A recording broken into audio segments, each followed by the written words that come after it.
ٹک talk اپنی community کی ذہنی بہبود کی حمایت کے لیے پرعزم۔ اس سال کے عالمی ذہنی صحت کے دن کا موضوع کام پر ذہنی صحت ٹک ٹاک کے عزم کی عکاسی کرتا ہے کہ وہ اپنے صارفین کے لیے ایک معاون کمیونٹی فراہم کرے۔ یہ پلیٹ فارم کام کی جگہ اور اس سے باہر ذہنی صحت کی اہمیت کو تسلیم کرتا ہے اور سب کے لیے ایک محفوظ اور شمولیتی ماحول کو فروغ دینے کے لیے پرعزم ہے۔ مزید برآں قومی سائبر بلنگ آگاہی مہینے کے حصے کے طور پر ٹک ٹاک آن لائن ہراسانی کے خلاف لڑنے اور اپنی کمیونٹی میں رحم دلی اور احترام کو فروغ دینے کے لیے پرعزم ہے۔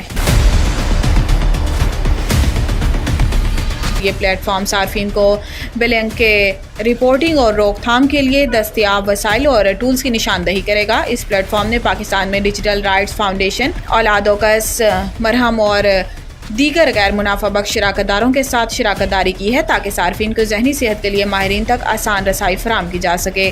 ذہنی صحت کے عالمی دن کے موقع پر ٹک ٹاک نے ہیڈ اسپیس کے ساتھ شراکت داری کا بھی اعلان کیا ہے۔ اس شراکت داری کے ذریعے ٹک ٹاک پاکستانی کانٹینٹ کریئٹر سمیت 20,000 عالمی کانٹینٹ کریئٹرز کو ہیڈ اسپیس ایپ تک 6 ماہ کی مفت رسائی فراہم کرے گا۔ اس اقدام کا مقصد کانٹینٹ کریئٹرز کی ذہنی تندرستی میں مدد کرنا اور انہیں خود کی دیکھ بھال کو ترجیح دینے کے لیے بااختیار بنانا ہے۔